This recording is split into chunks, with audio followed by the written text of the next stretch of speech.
Hello साथियों, जल्दी जल्दी से जुड़िए आप लोग सेशन में। तो आप सभी लोग बताइएगा कि ऑडियो वीडियो सब क्लियर है। अगर क्लियर है तो आप लोग थम्स अप करके जल्दी से भेजिए, तब हम लोग सेशन को स्टार्ट करेंगे। तो आप लोग बताइए क्या क्लियर है सब ऑडियो वीडियो।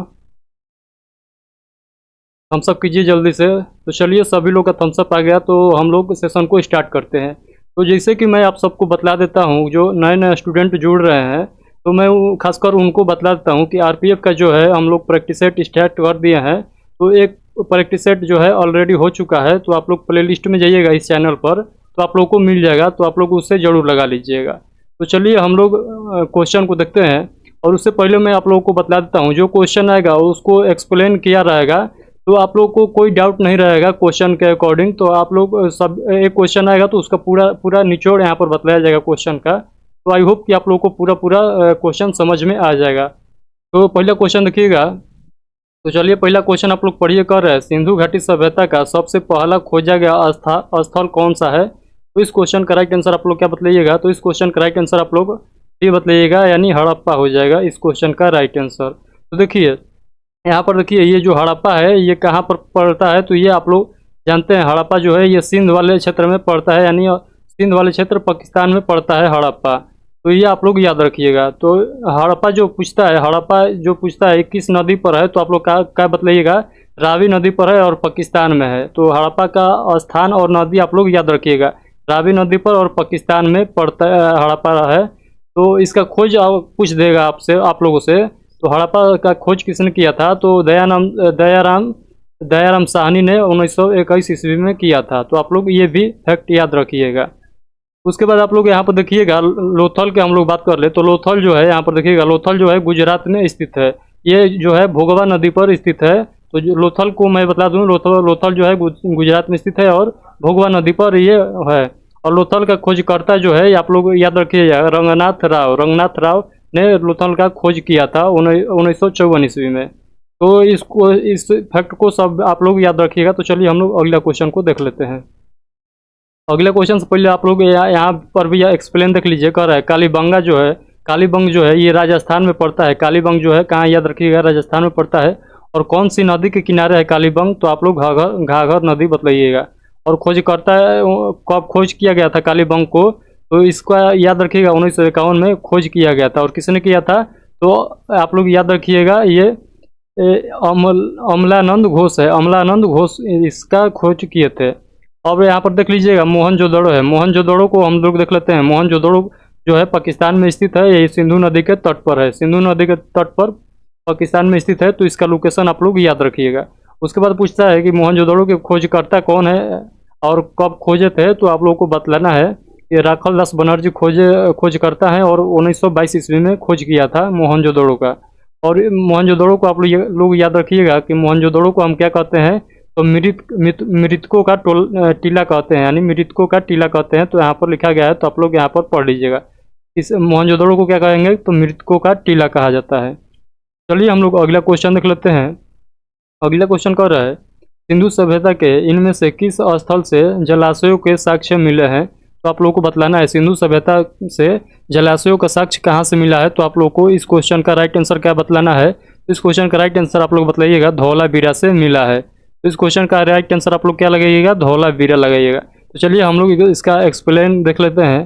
तो देखिए, कालीबंगा के बारे में हम लोग देख लेते हैं। तो जूते हुए खेत का यहाँ से साक्ष्य मिला है, कहाँ से, कालीबंगा से।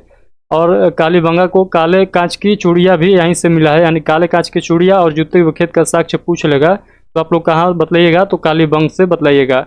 और ईंट भी यहाँ पर खोजा गया है। तो आप लोग ईंट भी याद रखिएगा, ईंट कहाँ से खोजा गया है, तो कालीबंगा से खोजा गया है। और आप लोगों को मैं बता दूँ, यहाँ पर कोटदीजी है। कोटदीजी जो है ये सिंधु नदी पाकिस्तान में स्थित है, सिंधु नदी के तट पर पाकिस्तान में स्थित है। ये कांसे की चपेट फलक वाली कुल्हाड़ी के लिए प्रसिद्ध है। तो यहाँ मतलब इस चीज़ को यहाँ पर पाया गया था। तो आप लोग इसे भी याद रखिएगा। उसके बाद हम लोग बात कर ले धौलावीरा का। तो खोज हुआ था 1967-68 में खोज हुआ था। और जेपी जोशी द्वारा खोज किया गया था इसको। और धौलावीरा को जब आप लोग को यहाँ पर भी इसको टिक मार्क कर लीजिएगा, क्योंकि यूनेस्को के वर्ल्ड हेरिटेज साइट में शामिल है धौलावीरा। तो आप लोग याद रखिएगा कब शामिल किया गया था। 2021 में शामिल किया गया था धौलावीरा को यूनेस्को को वर्ल्ड हेरिटेज साइट में। तो आप लोग इस क्वेश्चन को याद जरूर रखिएगा, क्योंकि ये अभी हाल ही का है, तो ये क्वेश्चन आप लोग के लिए भी यही रहेगा। और यहाँ पर हम लोग बात कर लेते हैं लोथल का। तो लोथल का आप लोग देखिएगा, तो लोथल जो है दूसरा, इसको हम लोग दूसरा बंदरगाह कहते हैं। और पहला कौन हो जाएगा, सुरकोटदा हो जाएगा। तो दूसरा बंदरगाह कौन हो जाएगा, तो लोथल आप लोग याद रखिएगा। ये सिंधु घाटी सभ्यता का इसे बंदरगाह भी कहा जाता है। तो आप लोग इस फैक्ट को आप लोग जरूर याद रखिएगा। तो चलिए हम लोग अगला क्वेश्चन की ओर देख लेते हैं। अगला क्वेश्चन है मोहनजोदड़ो नाम का अर्थ किस भाषा में मृतकों का टीला है। तो आप लोगों को बतलाना है मोहनजोदड़ो का जो अर्थ होता है किस भाषा में मृतकों का टीला अर्थ होता है। तो आप लोग को बतलाना है, तो बतलाइएगा। इसका राइट आंसर जो हो जाएगा ऑप्शन नंबर डी, यानी सिंधी भाषा में इसका मतलब मोहनजोदड़ो का मतलब मृतकों का टीला होता है। तो देखिए यहाँ पर सिंधु घाटी सभ्यता का सबसे बड़ा स्थल जो हो जाएगा मोहनजोदड़ो हो जाएगा। सिंधु घाटी सभ्यता का सबसे बड़ा स्थल पूछ लेता है आप लोगों से, तो क्या बतलाइएगा, मोहनजोदड़ो बतलाइएगा। और मोहनजोदड़ो से आप लोग इतना फैक्ट याद रखिएगा, इतना से आप लोगों को काम बन जाएगा। तो देखिए क्या क्या फैक्ट आप लोग को याद रखना है। मोहनजोदड़ो जो है यहाँ पर सबसे बड़ा अनागार है और सबसे बड़ा स्नानागार है। तो आप लोग अनागार पूछेगा कहाँ पर है, तो स्नानागार कहाँ है, तो दोनों आप लोग कहाँ बतलाइएगा, मोहनजोदड़ो बतलाइएगा। और कांसे की नृत्य करते हुए मूर्ति कहाँ से पाया गया है, तो आप लोग मोहनजोदड़ो ही बतलाइएगा। और पशुपतिनाथ की मूर्ति कहाँ से मिला है, तो आप लोग कहाँ बतलाइएगा, मोहनजोदड़ो बतलाइएगा। तो इतना फैक्ट आप लोग को याद रखना है हर हाल में। और देख लीजिए यहाँ पर सिंधु घाटी सभ्यता का भारत में सबसे बड़ा स्थल कौन सा है, तो आप लोग बतलाइएगा। देखिए भारत में पूछेगा तो आप लोग राखीगढ़ ही बतलाइएगा जो हरियाणा में स्थित है। लेकिन आप लोगों से भारत ना देकर ये डायरेक्ट पूछ लेगा सिंधु घाटी सभ्यता का सबसे बड़ा स्थल केवल पूछ लेगा, तो आप लोग मोहनजोदड़ो लगाइएगा। अगर भारत लगा देगा तो वहाँ पर आप लोग राखीगढ़ ही आप लोग बतलाइएगा जो हरियाणा में स्थित है। तो इतना फैक्ट आप लोग याद रखिएगा इस क्वेश्चन के साथ साथ। अगला क्वेश्चन है, क्वेश्चन नंबर 4 है। आप लोग देखिए कर रहे हैं सिंधु घाटी सभ्यता के समय में शिल्प निर्माण के लिए सीप कहाँ से प्राप्त किए जाते थे। तो आप लोग बतलाइएगा सीप कहाँ से प्राप्त किए जाते थे। तो आप लोग इस क्वेश्चन का राइट आंसर क्या बतलाइएगा, नागेश्वर से शिल्प प्राप्त किए जाते थे। तो शिप जो प्राप्त किया जाता था वो नागेश्वर से प्राप्त किया जाता था। नागेश्वर कहाँ पड़ता है, तो आप लोग क्या बतलाइएगा, गुजरात में पड़ता है। तो यहाँ पर देख लीजिए इस सभ्यता के विभिन्न स्थलों से कला के जो रूप प्राप्त हुए हैं वो आप लोग याद रखिएगा। तो देखिए जो नागेश्वर से प्राप्त जो चीज़ हुआ है आप लोग को याद रखना है, मुहारे मिट्टी के बर्तन एवं आभूषण, पकी हुई मिट्टी की मूर्ति, इतना आप लोग को याद रखना है। बहुत सारे यहाँ से चीज़ प्राप्त हुआ है, तो आप लोग जितना लिखवाया हूँ उतना आप लोग याद रखिएगा, उतना आप लोग के लिए अवेलेबल है। तो इतना आप लोग याद रखिएगा, इतना बहुत है आप लोगों के लिए। तो चलिए अगला क्वेश्चन हम लोग देख लेते हैं। अगला क्वेश्चन देखिएगा, कह रहा है मोहनजोदड़ो में पाया गया विशाल स्नानागार एक विशाल था। तो आप लोग को बतलाना है जो मोहनजोदड़ो में पाया गया विशाल स्नानागार एक विशाल था, तो क्या विशाल था, तो इसका आयतकार जो टैंक है वो बहुत बड़ा विशाल था। तो वहाँ पर आयतकार एक टैंक भी मिला है, जो कहाँ से मिला है, स्नानागार से, मोहनजोदड़ो के स्नानागार से। तो ये क्वेश्चन का राइट आंसर आप लोग डी लगाइएगा, तो डी इसका राइट आंसर हो जाएगा। तो यहाँ पर आप लोग 2-4 को फैक्ट भी याद रखिएगा इसके साथ साथ। तो देखिए शवों को जलाया जाता था जबकि हड़प्पा में दफनाया जाता था। तो आप लोग याद रखिएगा मोहनजोदड़ो में शवों को मतलब लाशों को क्या किया जाता था, जलाया जाता था। और वही बात कर ले हम लोग हड़प्पा में, तो हड़प्पा में क्या किया जाता था, दफनाया जाता था। तो यहाँ ये आप लोग को फैक्ट याद रखना है, दोनों बहुत महत्वपूर्ण फैक्ट है। तो आप लोग याद रखिएगा कि जो मोहनजोदड़ो में है वहाँ पर जो लाश होता है उसको हम लोग जलाते थे, और जबकि हड़प्पा में हम दफनाया हुआ वहाँ से साक्ष्य प्राप्त हुआ है। तो उसके बाद आप लोग याद रखिएगा स्नानागार, अनागार और पशुपतिनाथ की मूर्ति ये सब कहाँ से मिला है, तो आप लोग क्या बताइएगा, मोहनजोदड़ो से मिला है। तो आप लोग ये फैक्ट याद रखिएगा। मैं इतना फैक्ट आप लोग को लिखवा दूंगा कि आप लोग को क्वेश्चन आप लोग प्रैक्टिस सेट में ही आप लोग का सब क्वेश्चन का पूरा डाउट क्लियर हो जाएगा। तो आप लोग खाली प्रैक्टिस सेट लगाते रहिए, आप लोगों का क्वेश्चन जो है आप लोग के दिमाग में नचने लगेगा। ऐसा मैं इतना आप लोग का रिवीजन करा दूंगा। तो देखिए हड़प्पा और मोहनजोदड़ो को एक विस्तृत साम्राज्य की जुड़वा राजधानी जो है ये तिगवाट कहा जाता है। तो इसका राइट आंसर आप लोग याद रखिएगा। तो चलिए हम लोग आगे बढ़ते हैं। तो देखिए कह रहा है हड़प्पा की अधिकांश मानक मुहरें डैश नामक एक प्रकार के मुलायम पत्थर से बनी होती थी जो 2x2 यानी 2x2 बीमा के साथ वर्गाकार आकृति का होता था तथा जिसका उपयोग व्यावसायिक उद्देश्यों के लिए किया जाता था। तो उसको बतलाना है किस चीज़ से बना होता था। तो वो अस्टिएटाइट से बना होता था, जिसे हम लोग सेलखड़ी कहा जाता है। तो आप लोग से धातु पूछ लेगा तो सेलखड़ी आप लोग बताइएगा। सेलखड़ी का बना होता था मोहर। तो मोहर किसके प्रयोग के लिए बनाया जाता था तो आप लोग बताइएगा व्यापार के लिए, यानी व्यवसाय के लिए यहाँ पर बनाया जाता था मोहर। तो मुहरों पर किस पशु का सबसे ज़्यादा अंकित किया गया है। तो आप लोग को ये भी क्वेश्चन पूछा जाता है एग्जाम में। तो आप लोग ये भी फैक्ट याद रखिएगा कि जो मुहरों पर किस पशु का सबसे ज़्यादा अंकित किया गया है, तो एक सिंग वाले जो कुबेर बैल है उसका जिक्र किया गया है मुहर पर। तो आप लोग इसका भी ये फैक्ट याद रखिएगा। अगले देखिए कह रहा है यहाँ पर मात्र देवी की उपासना किया जाता था यहाँ पर। और समाज जो था उस समय, जो समाज था हड़प्पा सभ्यता के समय, वो मात्र सत्तात्मक समाज था। जिसे कि आज देख रहे हैं कि आज जो है पितृ सत्तात्मक साम्राज्य है। जिसे कोई बच्चा होता है तो उसके नाम के आगे उसके पिता का सरनेम लगाया जाता है। तो उसी तरह आप लोग पहले जो हड़प्पा सभ्यता के समय वहाँ पर मात्र सत्तात्मक वहाँ पर चलता था समाज। तो अगला देखिएगा जो लिपि का प्रयोग किया जाता था उस समय, वो भावात्मक जो लिपि होता था। तो इस लिपि का हम लोग उस समय प्रयोग किया जाता था। तो अगला देखिएगा फैक्ट कर रहा है मंदिर के अवशेष यहाँ से नहीं मिले हैं। तो मंदिर का अवशेष नहीं मिला है, जबकि आप लोग क्या याद रखिएगा, मंदिर का अवशेष वहाँ से नहीं मिला है, जबकि आप लोग मूर्ति का वहाँ से पूजा किया हुआ रूप मिला है, लेकिन वहाँ पर कोई मंदिर का जिक्र नहीं है, लेकिन मूर्ति का जिक्र है। तो आप लोग इतना याद रखिएगा, नहीं तो लोग कंफ्यूज हो जाते हैं। तो पूछ लेता है कि मंदिर का जिक्र हुआ है कि नहीं सिंधु घाटी सभ्यता में। तो आप लोग कहिएगा नहीं, एक बार जिक्र नहीं हुआ है, जबकि मूर्ति का बहुत सारे मूर्ति का जिक्र हुआ है। तो किस धातु से परिचित नहीं थे। तो हड़प्पा सभ्यता के जो लोग थे, सिंधु घाटी सभ्यता के जो लोग थे, वो किस धातु से परिचित नहीं थे। तो आप लोग राइट आंसर लगाइएगा, लोहा से परिचित नहीं थे। सिंधु घाटी सभ्यता के लोग लोहा से परिचित नहीं थे। और बर्तन जो बना होता था वो किस लाल मिट्टी काले कलर से डिजाइन किया जाता था। लाल मिट्टी और काले कलर से डिजाइन किया जाता था बर्तन पर उस समय। सबसे पहली फसल जो था वो प्रयोग किया गया था वो जौ था।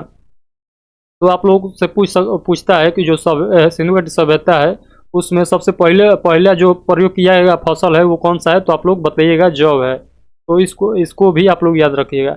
अब पूछता है पहला पालतू जानवर कौन सा है। तो आप लोग कुत्ता बताइएगा, डॉग। तो आप लोग ये भी आप लोग याद रखिएगा। कह रहा है कुड़ वाला सांड पूजनीय था। तो आप लोग को ये भी याद रखिएगा, जो कुण वाला सांड था वो इसको पूजनीय माना जाता था उस समय। तो आप लोग इतना आप लोग फैक्ट याद रखिएगा। तो चलिए हम लोग अगला क्वेश्चन देख लेते हैं। अगला क्वेश्चन कर रहे हैं निम्नलिखित में से किससे भारत में सरकार के संघीय स्वरूप का परिमाण कहा जा सकता है। तो आप लोग इस क्वेश्चन का राइट आंसर बताइएगा। इस क्वेश्चन का राइट आंसर आप लोग बताइएगा, ऑप्शन नंबर डी बताइएगा। कह रहा है बहुस्तरीय सरकार, संघ, राज्य और स्थानीय। तो इस क्वेश्चन का राइट आंसर जो हो जाएगा ऑप्शन नंबर डी हो जाएगा। तो यहाँ पर देख लीजिए आर्टिकल जो 1 में कहा गया है। तो आर्टिकल 1 आप सभी को याद होगा, अगर नहीं याद है तो मैं यहाँ पर जिक्र कर देता हूँ। तो देखिए जो आर्टिकल 1 है भारत, उसमें बतलाया गया है जो यूनियन ऑफ स्टेट, यानी आप लोग को क्या बतलाया गया है, जो भारत है ये राज्यों का संघ है। तो भारत जो है ये राज्यों का संघ है। तो आप लोग को आर्टिकल 1 में बतलाया गया है। तो ये क्वेश्चन आप लोगों से डायरेक्ट पूछ लेता है एग्जामिनर का, कैसे आप लोग का क्वेश्चन बनाता है एग्जामिनर। कहता है जो 8 केंद्र शासित प्रदेश और 28 राज्य का जिक्र है वो किस आर्टिकल में किया गया है। तो आप लोग क्या बताइएगा, आर्टिकल 1 में किया गया है। तो 28 राज्य और 8 केंद्र शासित प्रदेश जो जिक्र किया गया है वो आर्टिकल 1 में जिक्र किया गया है। और यहाँ से एक और क्वेश्चन बनता है, भारत राज्यों का संघ है, किस आर्टिकल में कहा गया है। तो आप लोग आर्टिकल 1 बतलाइएगा। तो इससे आप लोग याद रखिएगा। तो चलिए अगला क्वेश्चन की ओर हम लोग बढ़ते हैं। कह रहा है निम्नलिखित में से कौन सी भारतीय संविधान की एक प्रमुख विशेषता नहीं है। तो आप लोग को बतलाना है वो कौन सी भारतीय संविधान की एक प्रमुख विशेषता नहीं है। ऑप्शन के अकॉर्डिंग आप लोग को बतलाना है। तो इसका राइट आंसर आप लोग बताइएगा, ऑप्शन नंबर डी हो जाएगा। तो इस क्वेश्चन का आप लोग right answer option number D बतलाइएगा। कह रहा है सामंतशाही को प्रोत्साहन। तो इस क्वेश्चन का राइट आंसर आप लोग ऑप्शन नंबर डी बतलाइएगा।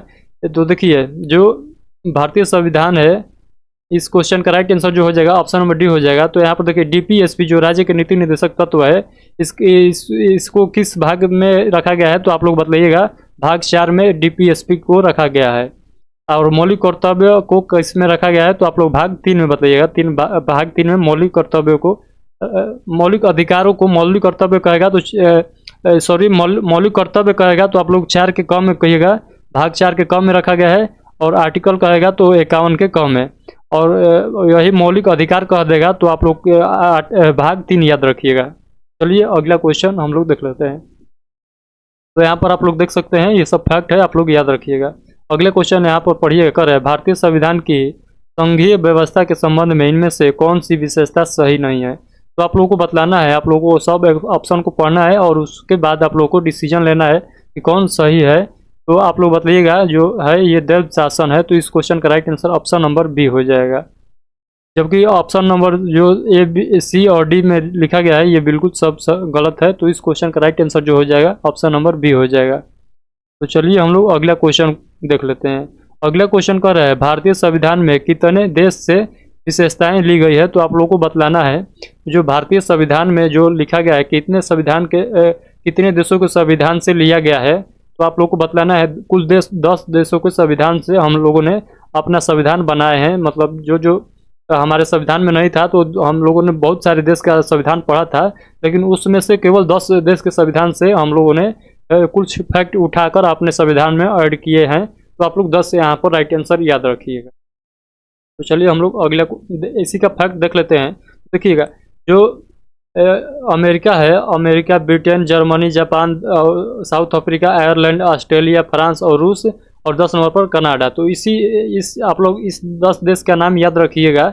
इसी 10 देशों से हम लोगों ने अपना संविधान तैयार किया है। तो इसी 10 देश के संविधान से कुछ ना कुछ हम लोगों ने फैक्ट उठाया है अपने संविधान बनाने के लिए। तो देखिए, कह रहा है संविधान पर सबसे ज़्यादा प्रभाव जो है 1935 का भारत शासन अधिनियम से हम लोगों ने फैक्ट उठाया है।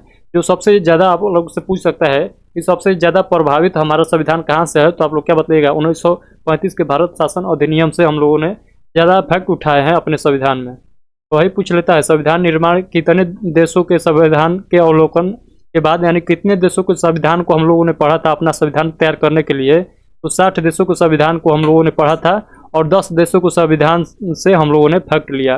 तो पढ़ने को तो हम लोग 60 देश को संविधान को पढ़ा था, लेकिन जहाँ से अच्छा लगा हम लोग को फैक्ट, जहाँ का कानून व्यवस्था अच्छा लगा वहीं से हम लोगों ने लिया। तो हम लोग को 10 देशों के संविधान से उठाया है 60 देशों के अध्ययन करने के बाद।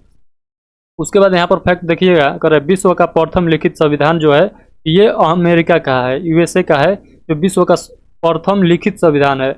और भारत का संविधान बनने का समय जो है 2 वर्ष 11 माह 18 दिन लगा था। तो आप लोग ये फैक्ट याद रखिएगा कि जो भारत का संविधान बनने में कुल समय जो लगा था वो 2 वर्ष 11 माह 18 दिन लगा था।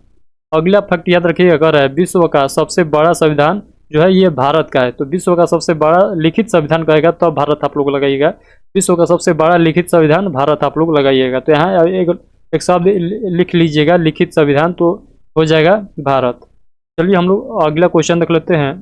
अगला क्वेश्चन है, कर है भारत दक्षिण एशिया का तीसरा सबसे बड़ा देश जो पृथ्वी के भू क्षेत्र फल के 10 भागों में फैला हुआ है। तो आप लोग को बतलाना है, भारत जो है दक्षिण एशिया का तीसरा सबसे बड़ा देश है जो पृथ्वी के भू क्षेत्र फल के 10 भागों में फैला हुआ है। तो आप लोग को बतलाना है कितने % भागों में फैला हुआ है अपना भारत। तो इस क्वेश्चन का राइट आंसर आप लोग कितना बतलाइएगा, इस क्वेश्चन का राइट आंसर आप लोग बतलाइएगा 2.3% के समथिंग। तो इस क्वेश्चन का राइट आंसर आप लोग ऑप्शन नंबर ए बतलाइएगा। ऐसे तो होता है 2.42%, 2.42% आप लोग याद रखिएगा, लेकिन इस ऑप्शन में आप लोग 2.3 है तो आप लोग इसी को टिक मार्क करिएगा। तो आप लोगों से देखिए यहाँ पर लिखा है एनसीईआरटी का अकॉर्डिंग आप लोगों को कितने याद रखना है, 2.42% आप लोग को याद रखना है। तो और आप लोगों से एक सवाल और पूछता है, आप लोग बतलाइएगा भारत का जो क्षेत्रफल है वो कितना है। तो आप लोग यहाँ पर देखिएगा लिखा है 32,87,263 वर्ग किलोमीटर यहाँ पर जो हो जाएगा हमारा देश का क्षेत्रफल हो जाएगा।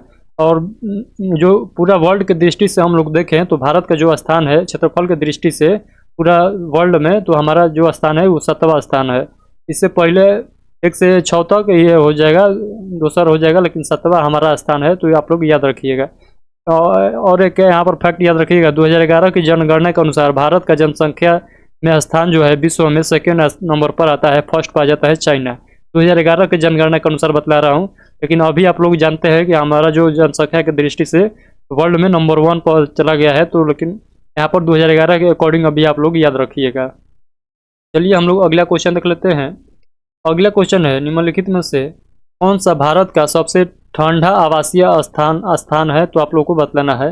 वह कौन सा भारत का स्थान है जो सबसे ठंडा है, तो इस क्वेश्चन का राइट आंसर आप लोग बताइएगा। इस क्वेश्चन का राइट आंसर हो जाएगा द्रास यानी लद्दाख। ऑप्शन नंबर डी याद रखिएगा। ये जो लद्दाख वाला इलाका है वो सबसे ज़्यादा ठंडा है हमारे देश के स्थान में। तो इस क्वेश्चन का राइट आंसर आप लोग ऑप्शन नंबर डी लगाइएगा। और लद्दाख में आप लोग बात कीजिएगा तो कारगिल जिले जो है, ये शहर जो है, ये सबसे ज़्यादा ठंडा रहता है, तो आप लोग ये भी याद रखिएगा। तो चलिए हम लोग अगला क्वेश्चन की ओर देख लेते हैं। देखिए यहाँ पर आप लोगों को मैं बतलाता हूँ, जो 8 यूटी है यानी केंद्र शासित प्रदेश है, आप लोग को याद रखना है।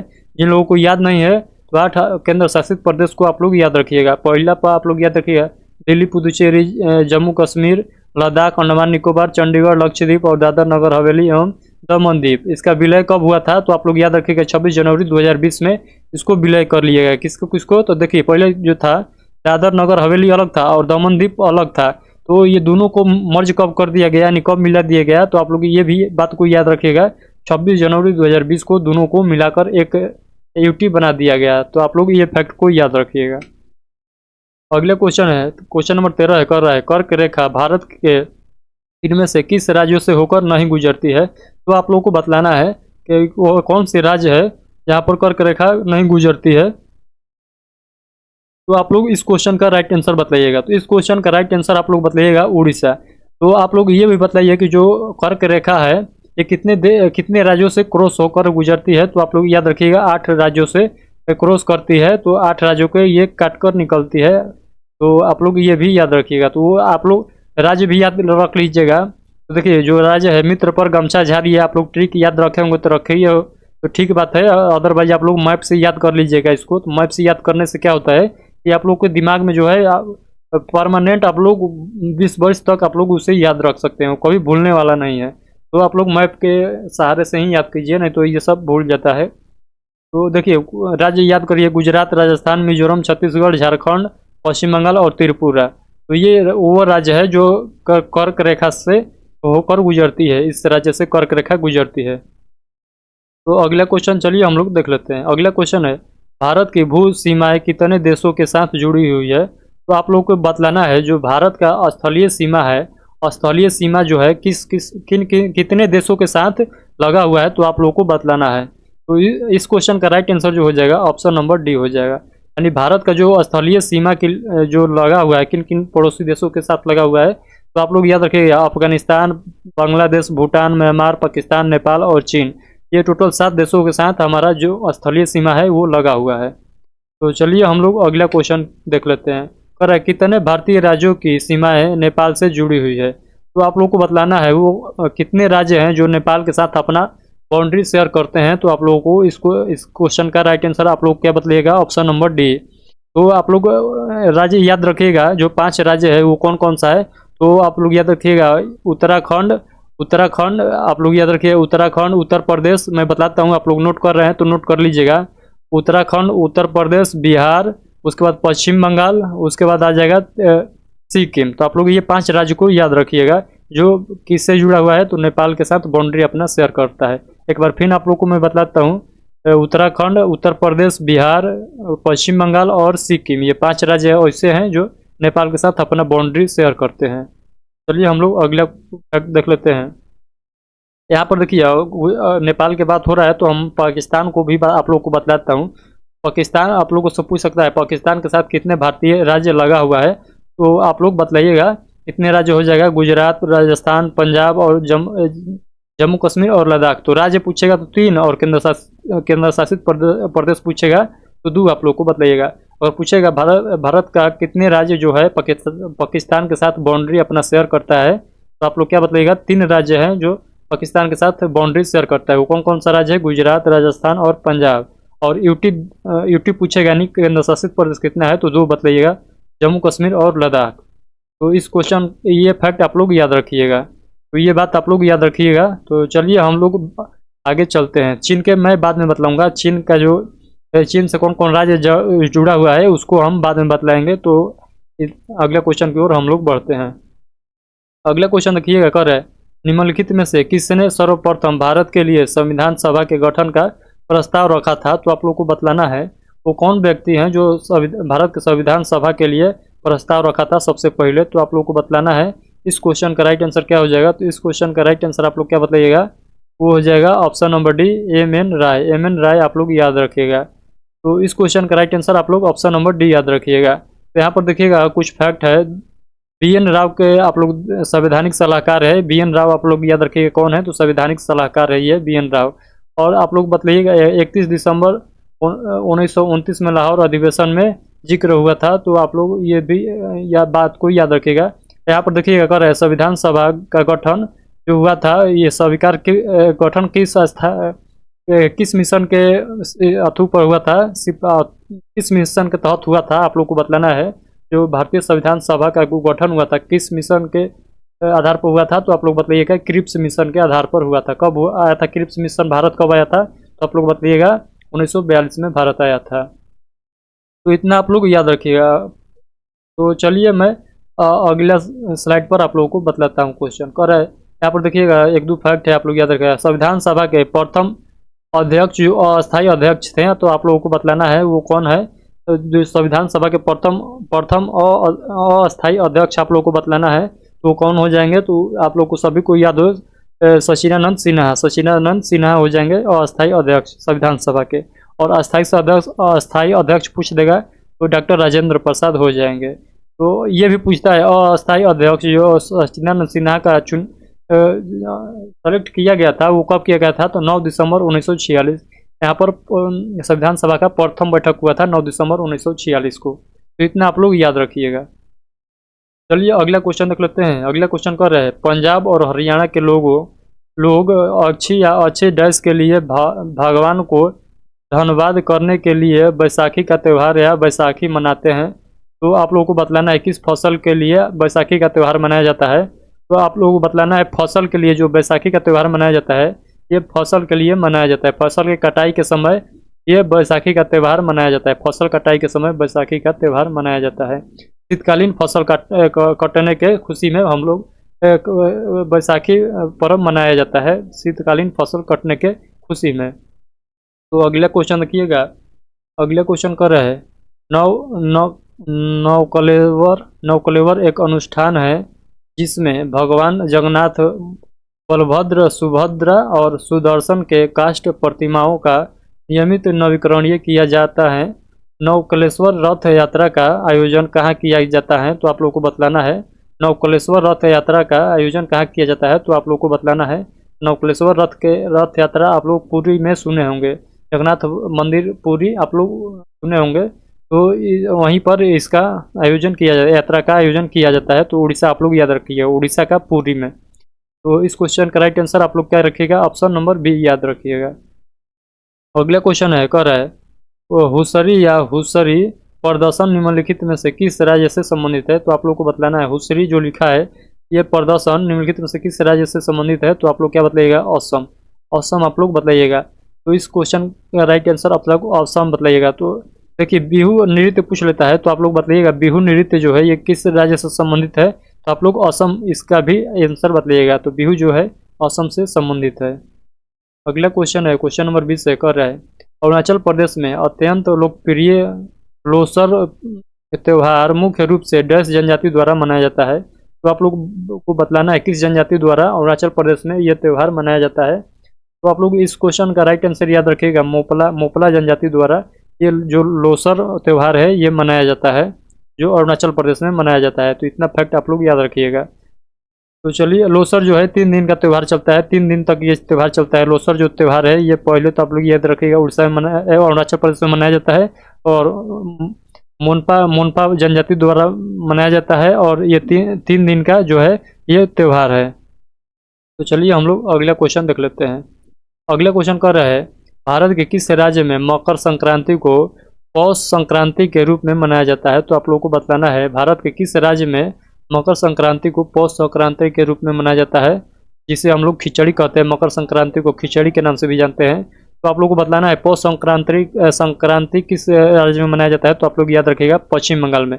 भारत के सभी राज्य में हम लोग क्या मनाते हैं, मकर संक्रांति, लेकिन पश्चिम बंगाल में इसको हम लोग किस नाम से जानते हैं तो पौष संक्रांति के रूप नाम से जानते हैं। तो इस क्वेश्चन का आंसर आप लोग याद रखिएगा। अगला क्वेश्चन है, कर रहा है माइक्रो इकोनॉमिक विश्लेषण उपभोग, फसल, कुल उपभोग और डैश के बीच संबंध का वर्णन करता है। तो इस क्वेश्चन का राइट आंसर आप लोग क्या बताइएगा, सकल राष्ट्रीय आय का वर्णन करता है। तो इस क्वेश्चन का right answer option number B हो जाएगा। अगला क्वेश्चन देख लीजिए, क्वेश्चन नंबर 23 से कह रहा है कारक आगतों की अवसर लागत के अतिरिक्त किसी व्यावसायिक फर्म द्वारा अर्जित लाभ क्या कहलाता है। तो आप लोगों को बतलाना है वो असामान्य लाभ कहलाता है। तो ऑप्शन नंबर सी इस क्वेश्चन का राइट आंसर हो जाएगा। अगला क्वेश्चन देखिएगा, कर रहा है वह उत्पादन चक्र क्या कहलाता है जिसमें कम से कम एक उत्पादन कारक स्थिर होता है। तो आप लोग को इस क्वेश्चन का राइट आंसर क्या बतलाइएगा, इस क्वेश्चन का right answer option number A बतलाइएगा, अल्पावधि उत्पादन हो जाएगा, यानी ऑप्शन नंबर ए इस क्वेश्चन का राइट आंसर आप लोग बतलाइएगा। अगला क्वेश्चन हम लोग देख लेते हैं। अगला क्वेश्चन कर रहा है अर्थशास्त्र में इनमें से कौन सा कथन सही नहीं है। तो अर्थशास्त्र में आप लोग को बतलाना है इनमें से कौन सा कथन सही नहीं है। तो इस क्वेश्चन का आप लोग का जो आंसर बतलाना है वो कमेंट बॉक्स में आप लोगों को बतलाना है। तो इस क्वेश्चन का आंसर आप लोग कमेंट बॉक्स में ज़रूर बतलाइएगा। तो आज के लिए इतना ही क्वेश्चन था। हम लोगों ने 25 क्वेश्चन का हम लोगों ने यहाँ पर स्लाइड तैयार करते हैं। तो हर प्रैक्टिस सेट में 25 क्वेश्चन हम लोग देखेंगे। और ये एक ऐसा क्वेश्चन है जो रेलवे के एग्जाम में किसी न किसी एग्जाम में पूछा हुआ क्वेश्चन है। अधिकांश जो है आरआरबी के एग्जाम में पूछा हुआ क्वेश्चन और आरपीएफ के एग्जाम में पूछा हुआ क्वेश्चन हम लोग लेकर चलते हैं। तो ये जो क्वेश्चन आप लोग जितना क्वेश्चन देखा ये सब किसी न किसी एग्जाम के पूछा हुआ क्वेश्चन है। तो आई होप कि आप लोगों को पूरा जो है आप लोगों का क्वेश्चन पूरा समझ में आया होगा। अगर कहीं पर डाउट लगता है तो आप लोग कमेंट बॉक्स में हमसे पूछ सकते हैं, हम उसका जवाब जरूर देंगे। तो आप लोग को सेशन अच्छा लगा तो चैनल को सब्सक्राइब कर लीजिएगा और इस वीडियो को अपने दोस्तों के साथ शेयर जरूर कीजिएगा। चलिए मिलते हैं आरपीएफ कांस्टेबल का नेक्स्ट सेट में। तब तक के लिए आप सभी को धन्यवाद। Take care, thank you, bye bye.